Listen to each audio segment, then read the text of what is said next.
your thing. Okay, good morning, good afternoon, good evening, wherever you are in the world. This is Grant Cameron, and today I have an important interview I want to do. I recently posted a video on my YouTube channel with a young lad by the name of Seth, who is in Australia, and he has been trained by his grandmother to see with a blindfold. And of course, if you put it out on the internet, people are kind of shocked and they're horrified. And I can say, I can't really describe who is going to do this, but I haven't even told Rob and Wendy, who are my guests today. There are some big name people who are about to take this up, and people don't know this. So this is about to go viral. And so I have two guests with me today, Rob Freeman and Wendy Gallant, who have worked on this blindfold thing. And this is this idea that we can train a person to see without their eyes. The concept that it's actually been done, I think my guests will agree, it's actually been done with blind people in Germany, in England, in Utah, and I think in Eastern Europe, they were doing blind people as well. So I brought on Wendy and Rob to sort of give us a little background on blindfold reading, what this is all about, to sort of support this little Seth, because I'm about to put out another video where Seth is playing basketball with his blindfold on. And so good morning, Rob, and good morning, Wendy. How are you today? Hi. Great. Yeah. Great. I really appreciate the work that you two have done on this, and you've taken some flack from it and stuff like that. And you've worked on this, and you've even taken up some of the stuff where I said, oh, we should try this with, in the dark. And you guys actually went and did it in the dark. And yet in the end, people will still say, oh, there's a tape recorder going, that's telling them what's going on. I don't think you'll ever cure the skeptics, but it's almost like Max Planck said, science and new ideas advance one funeral at a time, that we just keep plugging away, do our thing, and eventually people will catch on that this is actually for real. So I want to welcome you here today, and I want to get you to sort of maybe between the two of you, give an idea to people what blindfold reading is all about. Maybe show the blindfold, what kind of blindfold that Seth is using.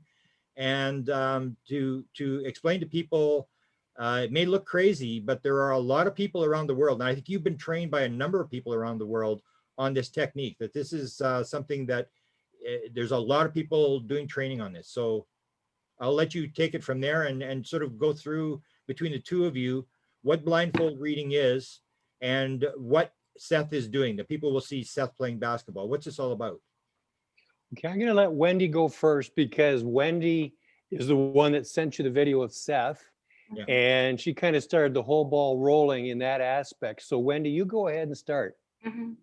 Well, I was blown away by Seth. Kids can do this really easily.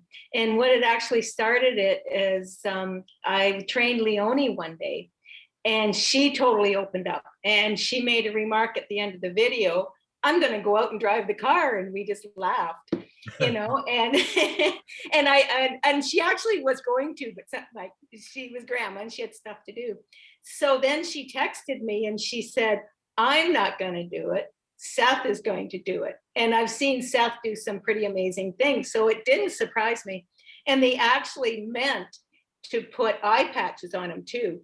They got so excited about it, they forgot to put the eye patches on. But he was actually wearing, excuse my mask, I've drawn on it. Yeah. It's actually this mask, and you can see that it's foam in it.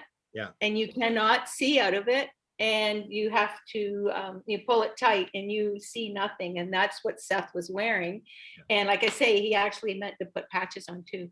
So he is, I think he's 13. 13, yes. He's 13, and he sees through this spot on his mask. That's where his spot is. Everybody's is different. Yeah. And kids, it opens up, and it just a small spot opens up as you get trained. A small spot opens up, and you can actually see. And it's actually your mind sight. It's not your eyesight. It's your mind sight. Yeah. Show the mask again, and because people will always say, oh, they're peeking out of the side of the mask. So show how that is not possible with the mask. There's foam. Yeah. Yeah. So the idea that you're seeing through the side is crazy. Yeah. Yeah. Yeah. And these are designed, they use them for what? These were designed for some sort of experiment you're doing or something? I'm not sure. Was it for? I think they're just sleep masks, Okay. Grant, and but they just happen to work very well for this type of thing. So the company that makes these is enjoying quite a good run with their profit over these masks. Yeah, because they're not really cheap masks. They're not like buy them at dollar store. No. No, no, and for other countries to buy them, they have to get shipped from the U.S. or whatever. So people can wind up spending a lot of money by the time they pay for shipping. Mhm. Now, Rob, you did your was it your niece that you trained quite quickly, and you had a video of your niece up, I think, right? Yes, that was Danny, and that was right here in the basement. And she was, gosh, I don't even remember. This was like 4 years ago now, 3 or 4 years ago. And she would have been about, I'm going to say about 14 or 15. And we had Michaela Estradi from Romania here Okay. teaching several of us, including Wendy, including Leonie and her husband. And there was an extra spot because somebody couldn't come or whatever. And so Danny stepped in. She happened to be here visiting from Costa Rica. She stepped I in. think Michaela really liked Danny, and she just kind of went, "Come on down and take the course." Yeah, that could have been part of it. Yeah, exactly. Yeah. And so she just picked it right up. Kids And can, yeah, kids can. after Michaela left, I practiced with her, and she really didn't believe she was doing it. So we put patches on her eyes, and we put the mask on, and she sees like below. It's as if her beam is pointing down from about right here. Yeah. So she has to look like this. So she was convinced she was seeing through the mask. She was convinced that somehow the tape had lifted, just a little bit, just a little bit. Yeah. And she was seeing through the tape, and somehow she was seeing just under the mask, where it was touching the face. So she was convinced. She was just humoring me. She was just going along with what I was saying and, pretending to see. Yeah. And she thought it was a big joke. Yeah. And when we were all finished, I asked her to lift her mask up and take her patches off. I didn't want to pull her eyebrows off, so I let her do it. And she felt around her patches, and it's, oh my God, they're totally sealed. And she said, it's like I was seeing. And I said, yes, you were. The problem, Grant, is it looks exactly the same as regular seeing. Yes. It's presented in your visual center in your brain, same as where your eyes present the visual, images. So a person really thinks that they're just seeing with their eyes. And, even to this day, when Wendy and I practice, we video everything. And we edit the videos. Yes, we don't always get things correct. So we edit out the videos and just put the correct things in. We play them back for positive reinforcement. And even I don't looking- remember. Yeah. even looking at those videos, I say, I don't remember doing that well. Yeah. And it's like, well, the video proves it. The camera does not lie. Yeah. You are seeing. Now, your niece was actually reading a book, and there's a number of examples of kids who are actually reading books, which is pretty amazing stuff. There's tons of videos on the internet now, and there's that lady in Britain that teaches. Yeah. And now she says that nobody over 12 can do it. Not true. Yeah. It just becomes more difficult when you're over 12. And we were actually reading books, Rob and I, when we took the training with Nikolai and Marina. Yeah. We were actually seeing and reading and everything after the month's training. But after the training quit, then we kind of went backwards again. So we're having to try to push ourselves and keep up with where we were, because it's constant training to keep this. So Yeah, and it's something that's been around forever, Grant. I mean, there's books, there's some old books you can find on this that were written in the 1800s. Wow. This goes way back. I know you've interviewed several other people, and they've talked about the history of it in Indonesia. Yeah. It's something that everybody's born with. Mhm. And I know this is just speculation, but I like to hypothesize and theorize on things, how they work.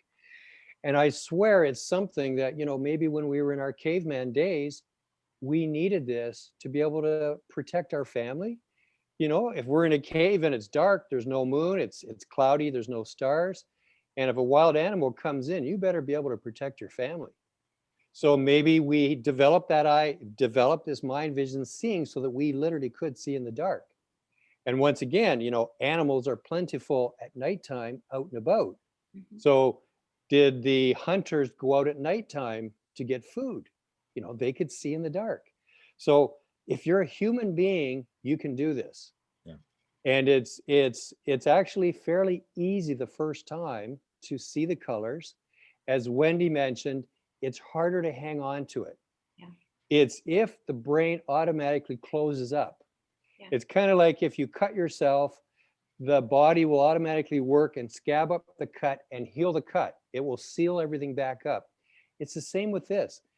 The minute you open it, it seems that your brain is already trying to close it. So we're always having to try to employ new little tricks to try to keep it open and distract the left brain, because it's a function of the right brain, you know, the creative side. But our left side, which is, you know, thinking, intellectual, reasoning, ego, where we spend most of our time, that doesn't like this and it will close it up. So when you practice this, you've got to kind of quiet down the left side. You got to distract it.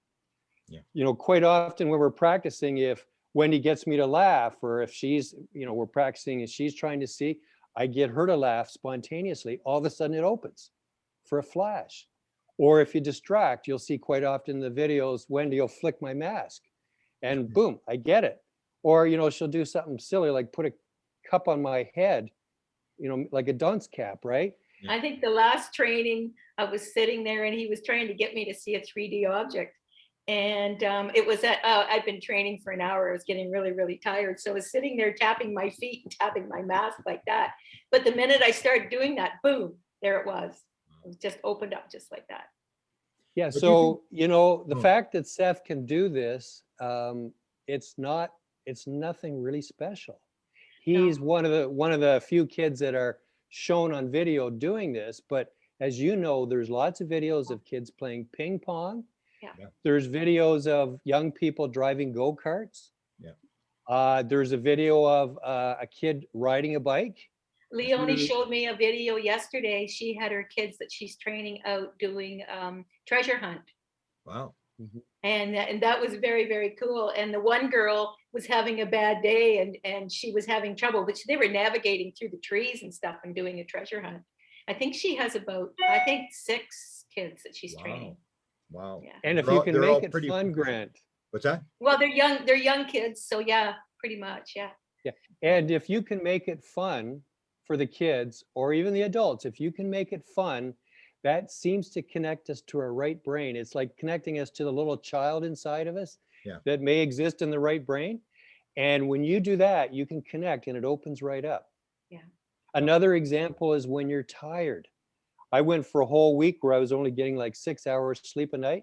And every day Wendy was having great success getting me open and seeing the things. I just zoomed right forward. But I said, I can't keep doing this. I can't be tired all day. You know, one of the guys in our group, he just posted in the last couple of days, he's doing what did he call that workout? Insanity workout? Insanity workout. Yeah. Yeah, where it's heavy duty cardio and lifting weights and you're just exhausted. Yeah. The seeing, he was wearing his mask, his seeing opened up for 8 minutes. He could see the room in his gym. He could read the readouts on his machines, everything. Wow. But he tried it again last night and he too said in the post, he says, but I can't wear myself out for this to work. Yeah. You know, so the trick is to be able to access it in your normal waking state. And it's really getting yourself to a special state. It's just before the hypnagogic state. You know, when you're in between awake and sleep, you know, sometimes your muscles twitch. Yeah. You might jump a little bit and you're just changing over. It's the state just before that.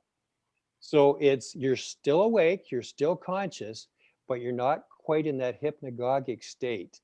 It's a state that quite often you're in when you're watching a movie, for example. When you're just lost in the movie, you're a total passive observer. Your left brain is just kind of shut down. Yeah. You're just watching it, you're vegging out, you're enjoying the movie. That's very similar to the state that you need to be in for this to work. Now that In was my the, case, sorry, Okay. they had the theory about the theta, that when you go into the hypnagogic state, you're going through theta, going to delta, which is sleep. And that's when all these, you know, visions take place and you sort of go into the matrix or whatever. You've thrown a lot of sort of money and time at this thing. Did you do one with brainwaves? Have you done that with the brainwaves? Yeah, we did. We did a few, but we found that it was too distracting. Okay. Like as you hook up all this electronic stuff, it's hugely distracting and it gets in the way. Yeah. So we just took it all right off in practice. But like I say, when you're in that hypnagogic state, I've been in that state several times too. Like when Wendy takes me through a relaxation dialogue, she'll tell a story and I get lost in the story. Yeah. And all of a sudden I find myself into like vivid, lucid dreaming. Now, Wendy will see my head nod down a little bit and right away she pulls out a color and she'll say, "What color is this, Rob?" And boom, I get it. Yeah. And I've had where, you know, I can see around a little bit, but then it closes up. As an adult, I'm trying to open it up and have it stay open in real time. So if I'm wearing a mask, I can look around the room, see everything. I can read what's on a page, read a book. And it seems that if you can read a book and read a few pages a day, that will motivate this ability to stay open. Now, one of the criticisms that was on there that really surprised me, that got a lot of support, was people said, so why would you do this? Like, what's the deal? I mean, so can you answer that question? Why would we want to do this kind of stuff? To me, it's like, you know, my assistant Sinead is totally deaf. She can't hear at all. She has 2 cochlear implants to give her 10% hearing. And so it's almost like saying, well, why would you want to teach someone to hear or something like that? It's like, it just sort of surprised me that people couldn't see the benefit of training this anomaly and figuring out what's actually going on, what's actually seeing in terms of, you know, to me, it was blind people. But what's your opinion of why do you think this is important for people to be researching? And I think there's some people are, it's starting to catch on that people are starting to take this seriously and realizing we can learn something from this. What would you say? Mhm. Wendy, you go ahead and talk about how this benefits kids.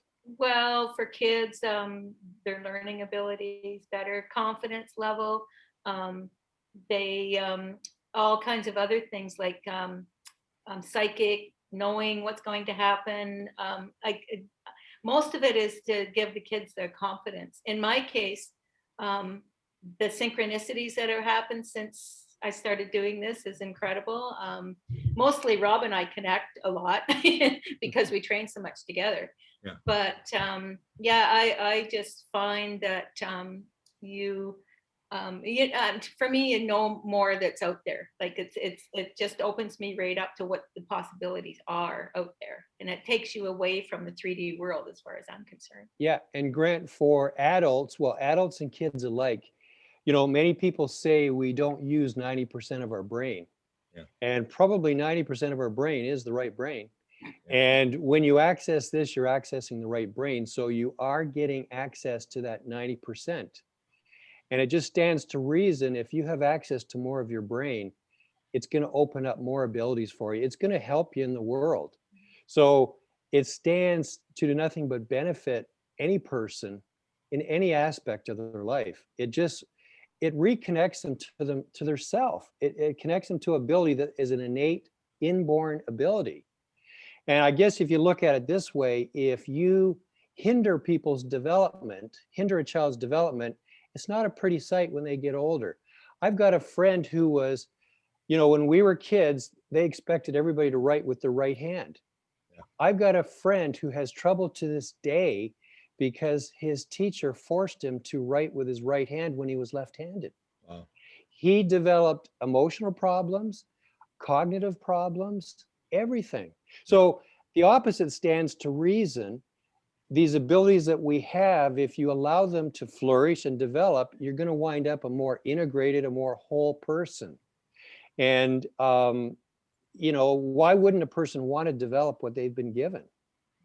Now, you mentioned the psychic component, this idea that, you know, people can sort of pick up on things.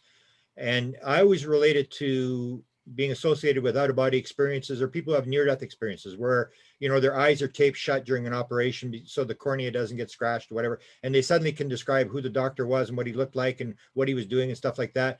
So talk a little bit about the other components, the psychic, or I listened to the kids, there's 2 of the kids from England separately on interviews, and I picked it up because I'm associated with Sinead, who has this hearing problem, where I heard the one kid say, my hearing improved. I can hear people from a mile away. I heard two kids say the same thing. So talk about this component, not just seeing that there seems to be other things that come with this besides sight.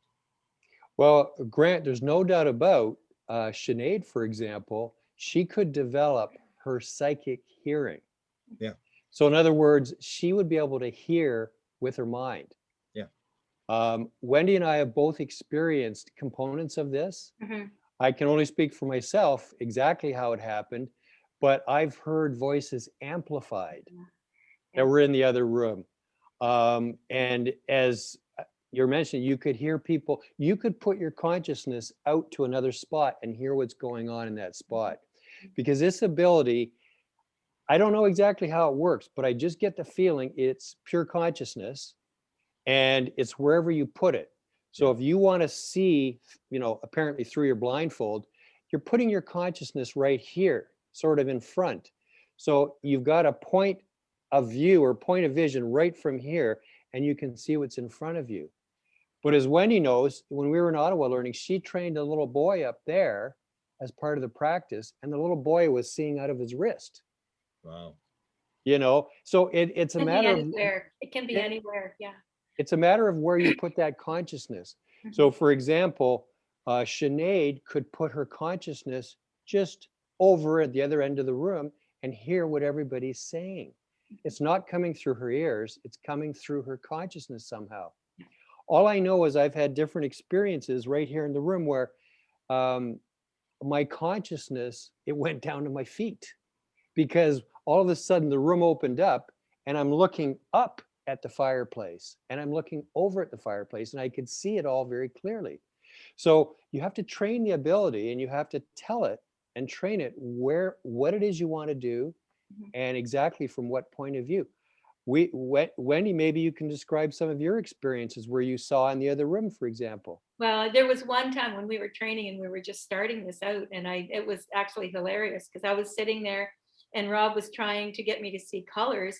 And it's seriously, I said, my consciousness just went into that bedroom and we laughed about it. And he ran in there and he grabbed a bunch of colored sheets and started putting the colored sheets up in that bedroom, even though I was in the living room and I was getting them. And it was like my consciousness had gone in there. And that was my first experience.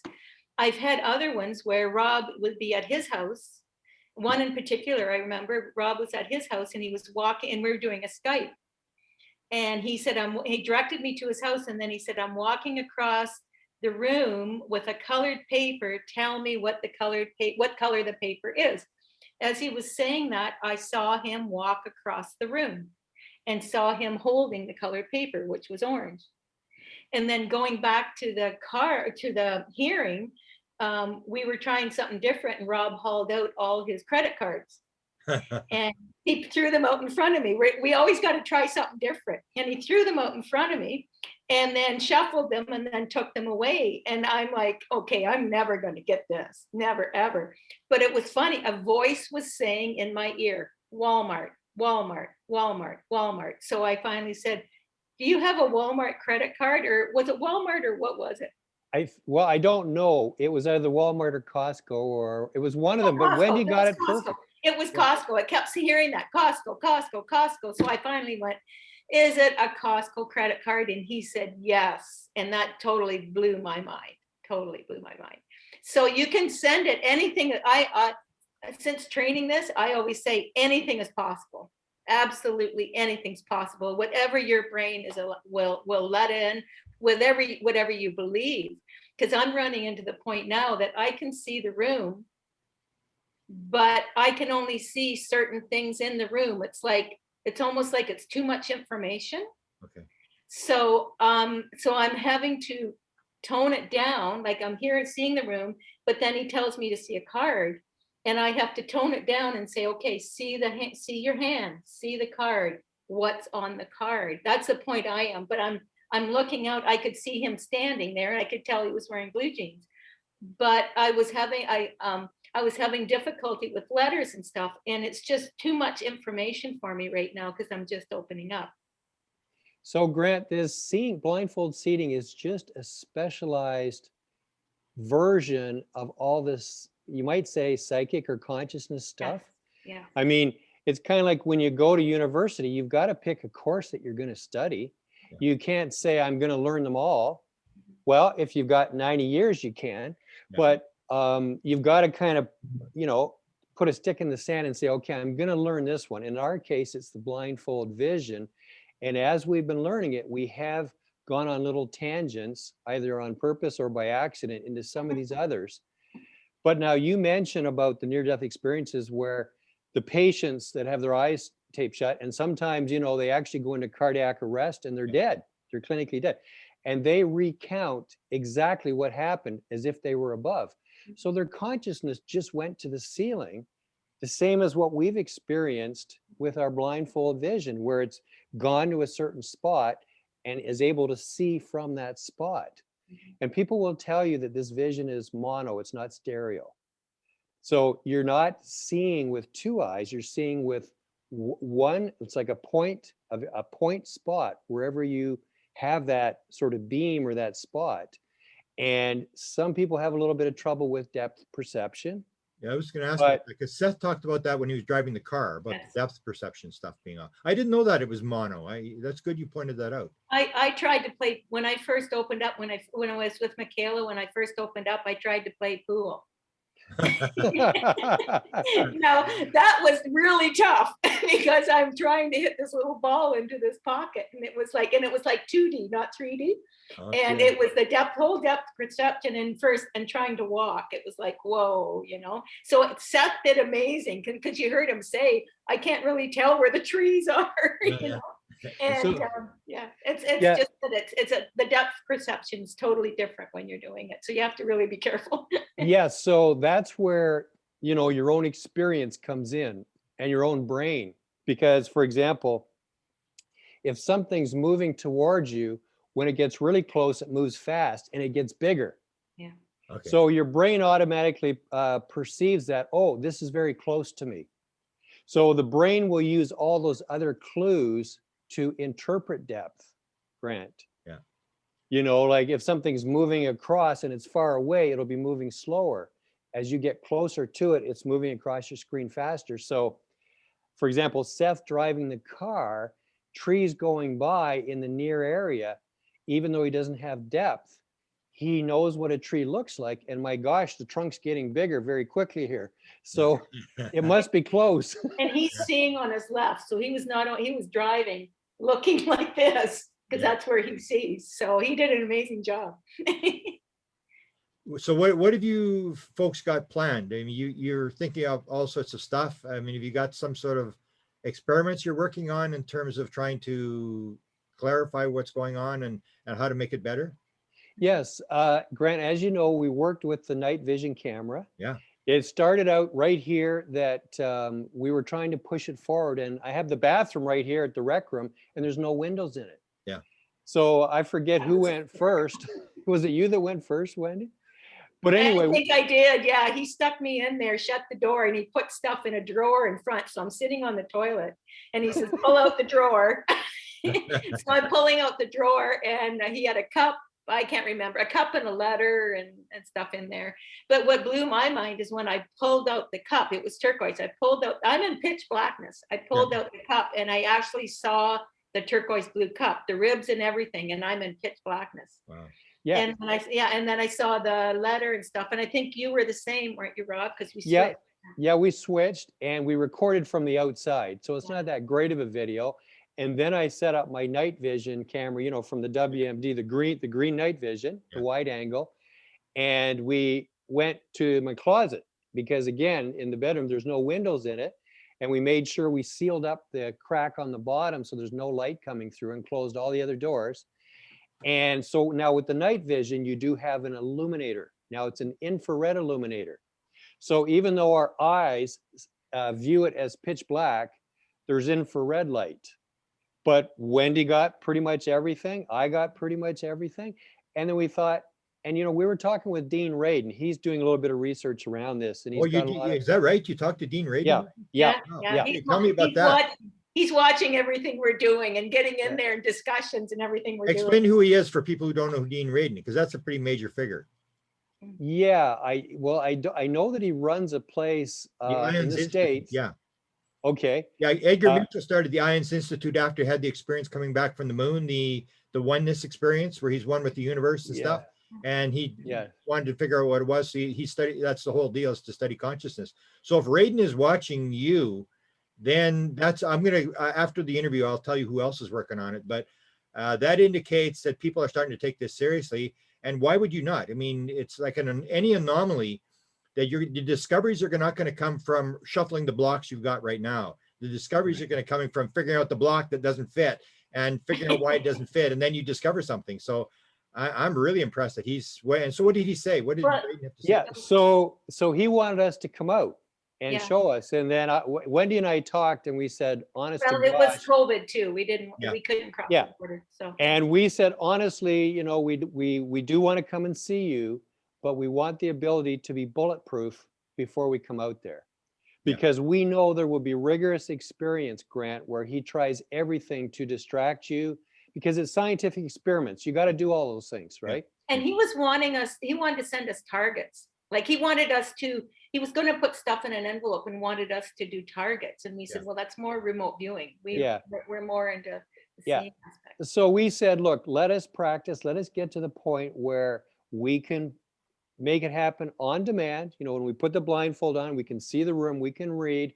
And Wendy and I will practice where I'm distracting her and I'm, you know, playing the stereo. I may be, you know, tapping her and really Distracting's good. distracting and annoying her.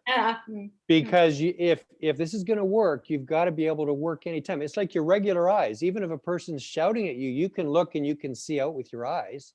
So we want this to be bulletproof, and then we're very much looking forward to getting together with him and he can try all the experiments he wants.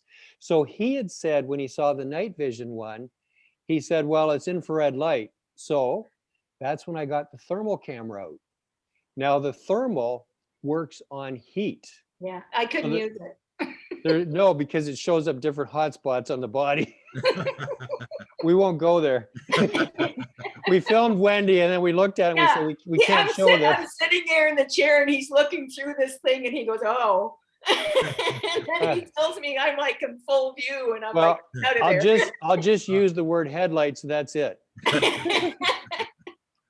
But anyway, there's no light.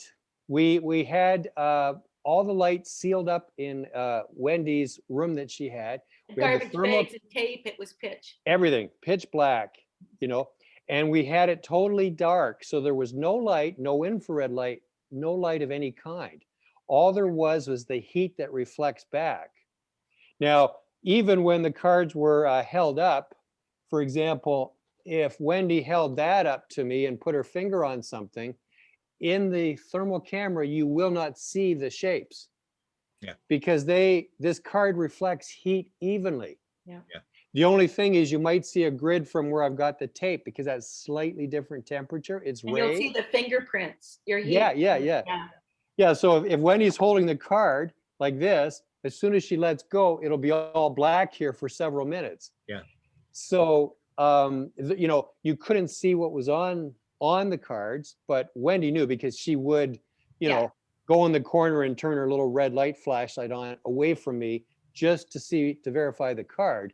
But then she would turn it off and then she would hold up the card and I would do the same with her. So, and it worked. We were amazed because we were able to see the shapes. We were able to get the colors, but Grant, there's no light. Yeah. So how does that work? I actually saw the title of a magazine in a pitch black room. Popular Science magazine, yeah. Popular. I saw popular. I saw the word. I saw the P-O. I started, and then I started seeing the other letters, and then I knew it was popular. Yeah.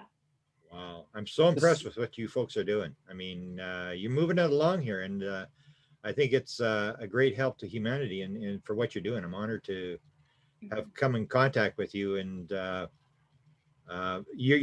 one thing I talked to you, Rob, we showed the video, you had it and you had pulled it down. This is the one with the kids in India. This is a big thing in India, right? Kids are being trained. Actually, the fellow that put the video on pulled it. Yeah. Yeah. And Yeah. then they disappeared. Yeah. Well, we don't know if that's because it was other people's kids he was training, and maybe he got in trouble for posting a video of somebody else's kids. Yeah. I didn't pull it down, but he No. did, and it could Yeah. be for reasons like that. I'm not sure. Yeah. But they do a lot of this in India, and they train kids, and they really should do this in North America. And this, And kids once too. again, as Wendy mentioned, this is especially great for kids who have mentally handicapped kids, special kids, Spectrum. autistic kids, spectrum kids. Yeah. Autistic kids are a little bit more difficult. Mhm. That's what Leonie tells me, because she has a few autistic kids. Yeah. Yeah, and kids with any kind of disability, any kind of mental issues, it's just a very good thing for them. They come out of their shell. Well, They can, what Michaela tells me happens is when, as the kids are being trained this, they grow new neurons in their brains. Yeah. They grow, and that's why people hear. They grow new pathways in their brain, and that's what she tells me is happening. The more you train, the more pathways grow. So that can only be helpful to anybody. Yeah.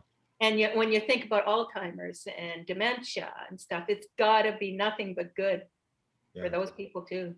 Grant, you're accessing the rest of the 90% of your brain, Exactly. so that's got to be a good thing. And Yeah, I think, Mark Komisaroff did a scientific thing where they put electrodes on their brain and everything, and found that they were indeed growing different pathways. They had proof, scientific proof.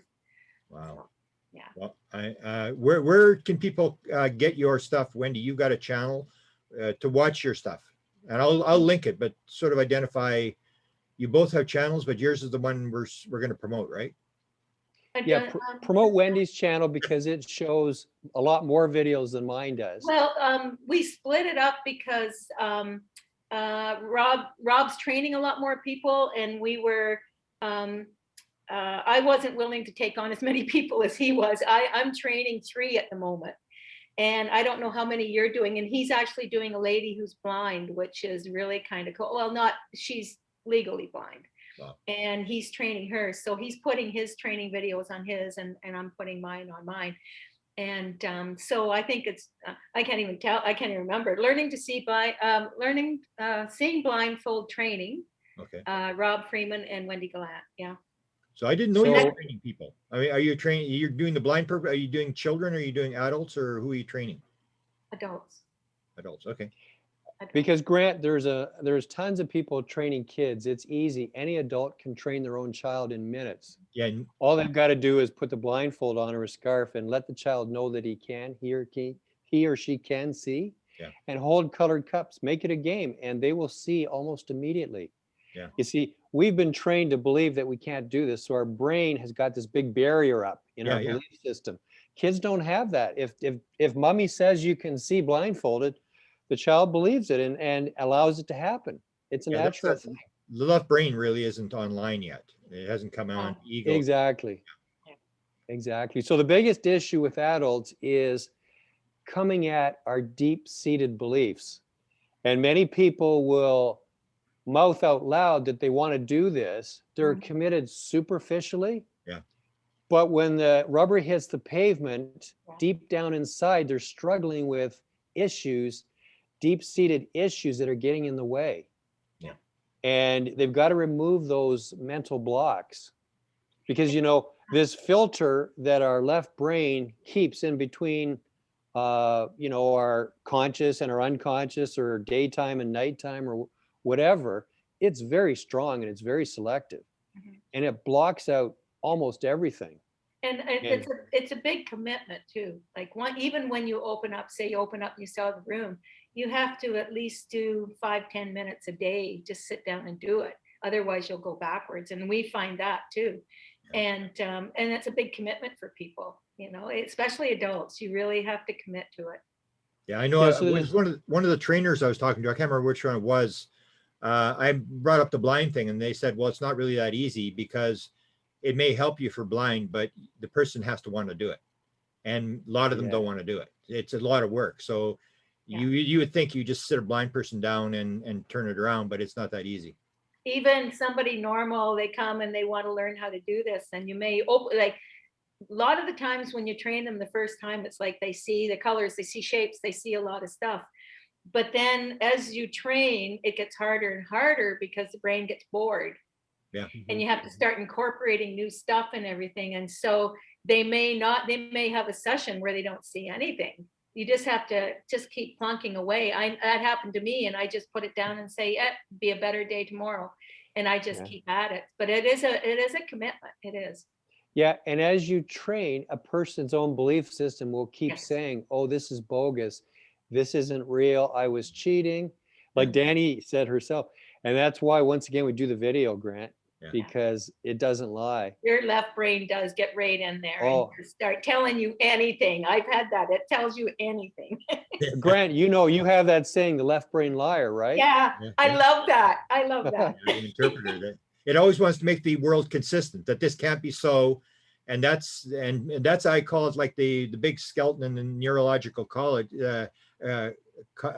closet, that neurologists don't want to talk about this left brain thing, that you actually have a thing in your left brain that when the world becomes inconsistent and something doesn't make sense, it immediately sticks something in the hole to make it consistent again. And then they said that once that person makes the decision, like if you've seen I don't know if you've seen the videos that they did, they actually would show the person why they did what they did, that they'd been set up, and they still couldn't convince them that that's why they said they did something. And it was like, so it's, and they said it was 100% wrong. Every single time it was wrong in what it said, and it would never change its mind, no matter how much they tried to convince the person, which is something that I think people got to realize is the importance of understanding how neurology works, how the brain works, that you're just sort of living on the edge where you just you assume you see and you hear and stuff, and you don't realize 99% of what's going on, that it's much more complex than that. Even the idea of where does the image that you and I are seeing, where is it? There's no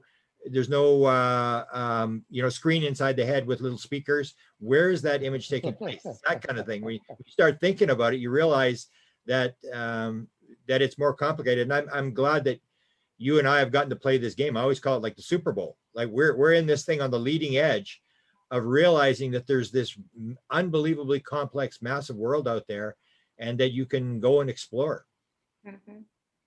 Absolutely. We're just having fun. And the more fun that you can put into this, the better it works, Grant. Yeah. When I'm training and the left brain gets in there and starts telling me, like the left brain's telling me what's on that sheet of paper. And I always say, the left brain lies, the right brain always tells the truth. So you wait for the right brain to come in, because it'll show you, and it's always right. So wow. Fascinating. So hopefully we'll do an interview with Seth. Maybe you guys can join me on the interview when we talk to Seth. Hasn't been arranged yet, but I want to praise him for standing up and get him to realize with this interview today that there are people who are defending him, that tell him to just keep going ahead. Because at 13, to step out and do this and put yourself on video and on around the world and stuff like that, I applaud him for doing it. And I applaud you guys for what you're doing. He was so excited. He was just so excited to show people that he did that. It's pretty impressive, but it does look pretty weird. It's like you're going like, that can't possibly be true.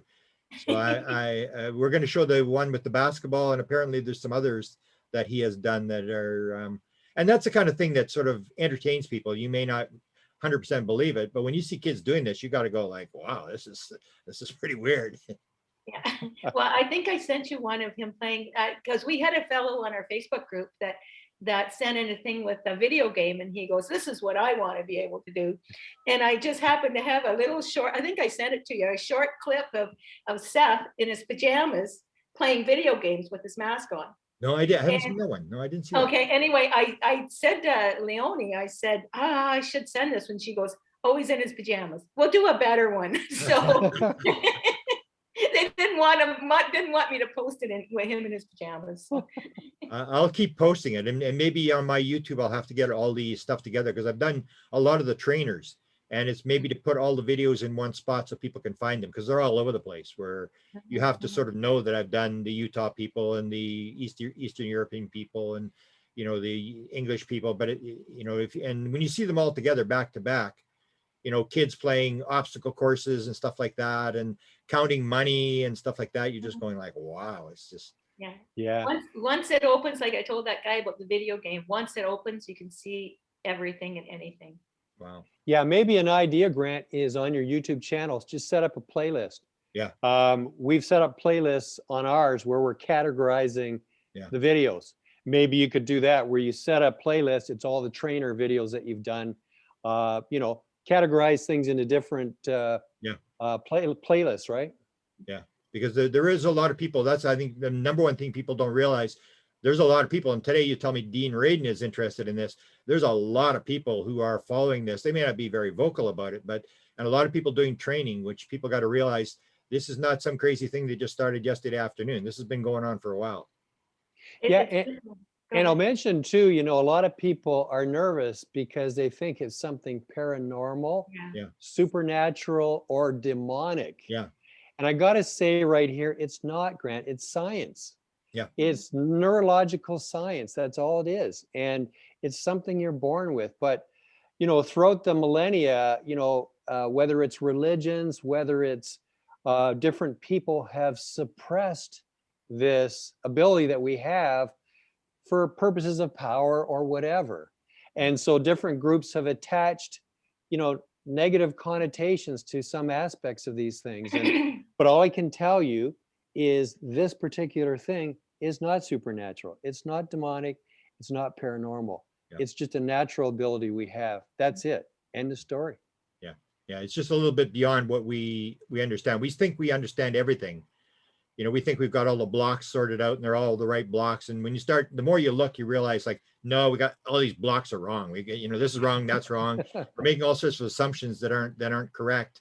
And so I'm glad you guys are pulling out new stuff, because I think, as I mentioned this before, but I think this is where the discoveries come from, the anomalies, from the weird things. When it doesn't fit, it means you got something wrong. You're making a false assumption as to what's going on. Yeah, I agree. And it could very well be that this is all connected with quantum mechanics. Yeah. Yeah. You know, on the quantum level, it's very possible. It's very possible. I don't know.